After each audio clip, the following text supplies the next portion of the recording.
Bonsoir à tous. Au sommaire de l'actualité, les fidèles chrétiens commémorent en ce 1er novembre, comme chaque année, la fête de la Toussaint. Des milliers d'entre eux ont pris d'assaut les différents cimetières de la capitale ce matin.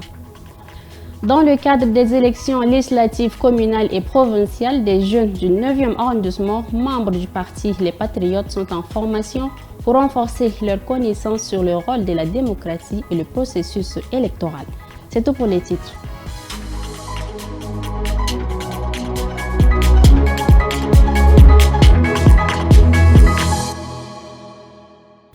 Bonsoir à tous et bienvenue. Comme chaque année, le 1er novembre, le monde célèbre la journée de Toussaint, une journée mémorative pour les familles ayant perdu un proche. Ce matin, de nombreuses personnes se sont rendues au cimetière de Toukra pour nettoyer les tombes de leurs défunts.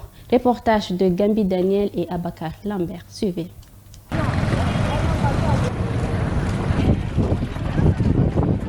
Il est 6 heures sur la voie qui mène au cimetière de Toukra.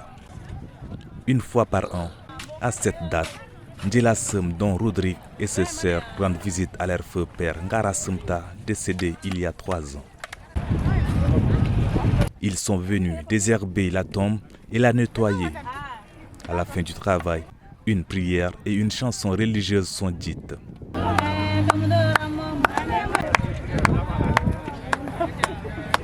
Pour moi particulièrement, je suis de l'église protestante, mais n'empêche que je vienne donner un coup de balai en cette journée, puisque les tombes sont des endroits sacrés, si vous voulez, permettez-moi le terme, parce qu'on se souvient toujours de nos bien-aimés qui nous ont quittés. Donc, même si ce n'est pas tout le temps, il faut venir au moins une seule fois nettoyer la tombe. L'air est à l'ambiance chez la famille Ngara Semta. Et sur une tombe voisine, des bonbons et des boissons sont déposés après le nettoyage. Si Rodrigue a pu voir la tombe de son père, ce n'est pas le cas pour tout le monde. François Kouranam, lui, heurte depuis des heures sans succès. Aucun signe, il perd espoir. Je suis arrivé ici au cimetière depuis 7 heures pour retrouver le tombe de mon enfant et de mon petit frère. Mais on n'arrive pas à retrouver. On n'arrive pas à retrouver, c'est parce que il y a beaucoup de tombes et c'est pas organisé, c'est pas planifié, c'est pas orienté. Voilà le problème. Entre le souvenir, les larmes et les ambiances, ici à Toukra, c'est la fête. À pied, à moto ou à véhicule, les proches des défunts qui reposent ici sont venus honorer leur mémoire à l'occasion de la fête de Toussaint. Une délégation tchadienne conduite par Tahir Hamid Nguilen, ministre d'État, ministre des Finances, du Budget, de l'Économie et du Plan, a participé aux assemblées annuelles de la Banque mondiale du Fonds monétaire international à Washington, aux États-Unis. Cette rencontre tenue du 21 au 26 octobre a réuni les représentants de plusieurs pays pour discuter des perspectives économiques mondiales, des politiques de développement et des stratégies de lutte contre la pauvreté. Suivez le compte rendu. La Banque mondiale et le Fonds monétaire international ont tenu leur assemblée annuelle, une rencontre internationale réunissant les représentants de plusieurs pays afin de discuter des perspectives économiques mondiales, des politiques de développement et des stratégies de lutte contre la pauvreté. Lors de cette rencontre, des thèmes clés ont été abordés, notamment la stabilité financière, les défis économiques liés au changement climatique et les moyens de renforcer la résilience des économies en développement. La délégation tchadienne, avec à sa tête le ministre de l'économie du Tchad, a participé à cet événement en contribuant aux discussions et en partageant les défis et les priorités économiques du pays. Le ministre a insisté sur la nécessité d'un soutien accru pour les pays en situation de vulnérabilité, comme le Tchad qui fait face aux impacts du changement climatique et aux fluctuations des prix des matières premières. Il a également souligné l'importance des réformes structurelles pour favoriser une croissance inclusive et durable et a sollicité une coopération renforcée avec les institutions financières internationales pour accompagner les efforts de développement du Tchad. Le volet éducation a été mis en exergue par le ministre qui a obtenu un financement de plus de 105 millions de dollars. Nous avons rencontré le ministre des Finances du Tchad et son équipe pour parler de notre collaboration.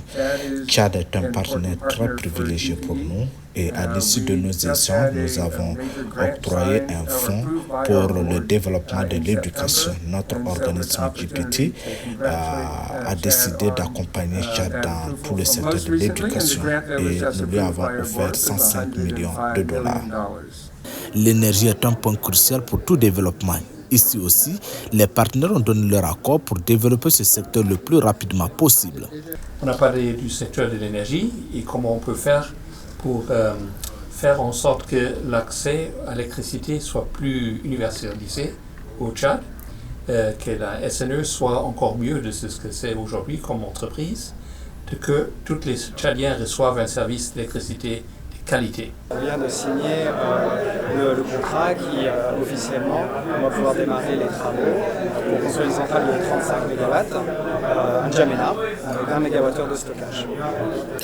Le Tchad est un partenaire privilégié des bailleurs de fonds et tous s'accordent à accélérer le processus de développement dans les différents secteurs de base.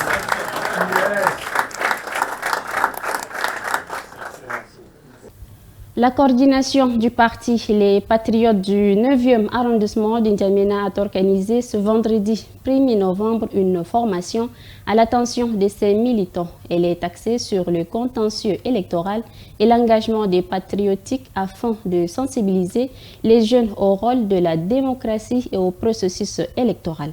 Reportage de Habiba Anguini et Bonaventure à Lombay.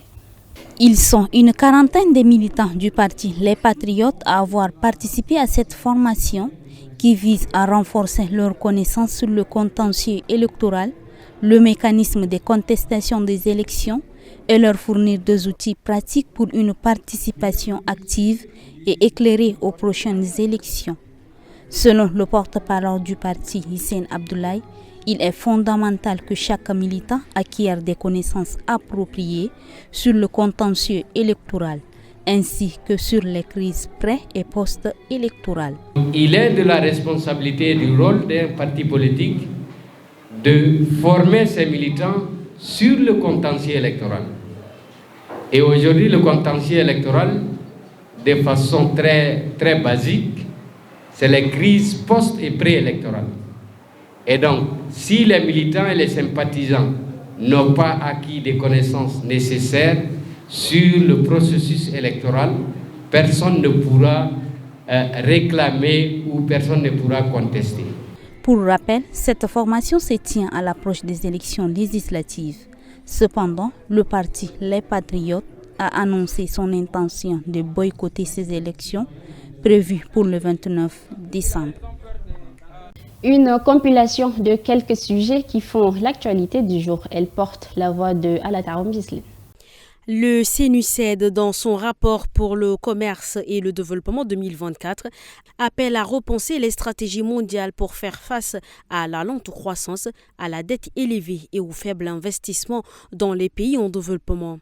Elle souligne les défis liés aux crises des prix de l'énergie et à la demande de services sociaux, tout en prônant la diversification économique et la résilience.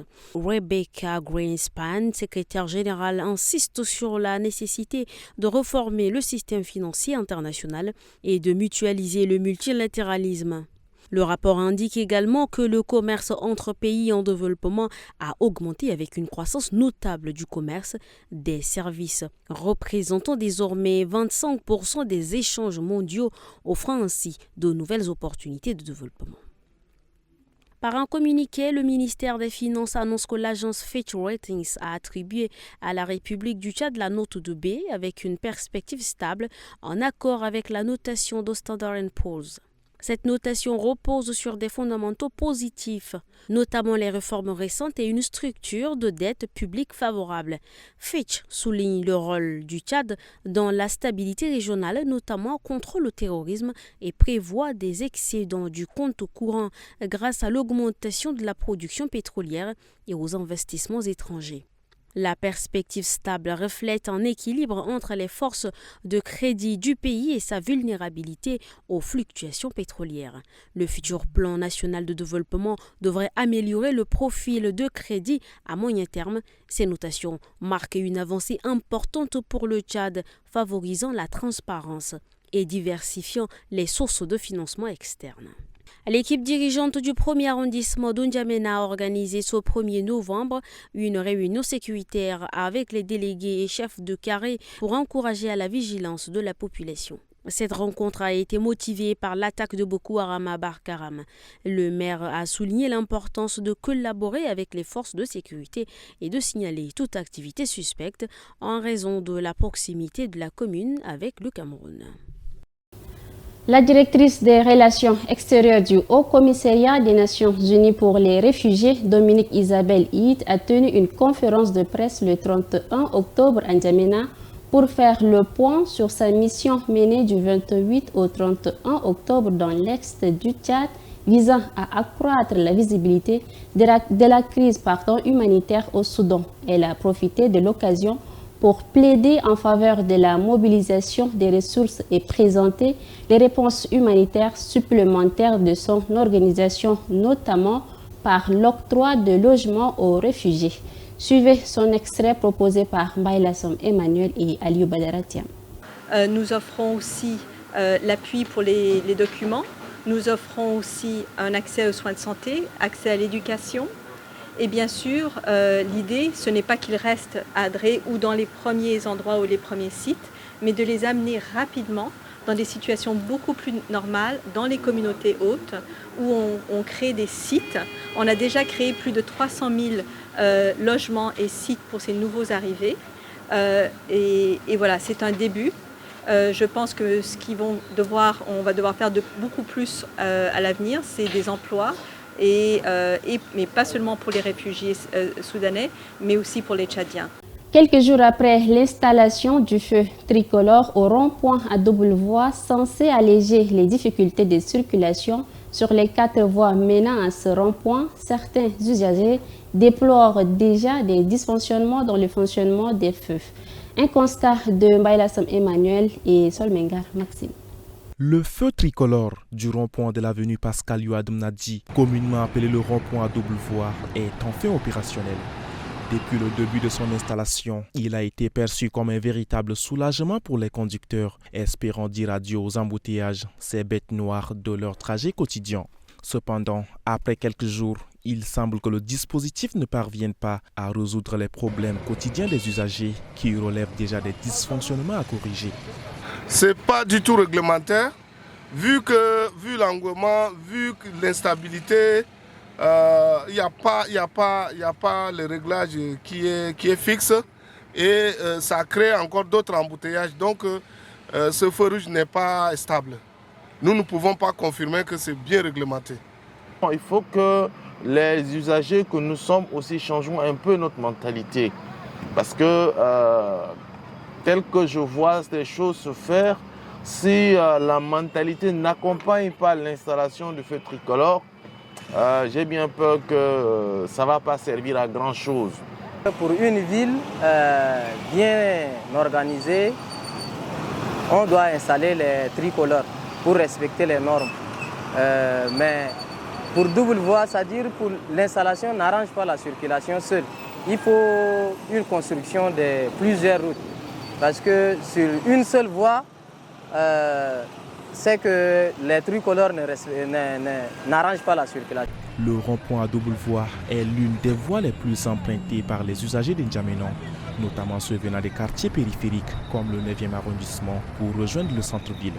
L'urgence de remédier aux problèmes liés à ces 2 feux tricolores s'impose donc. C'est tout pour ce journal. Merci de l'avoir suivi. On se dit à demain.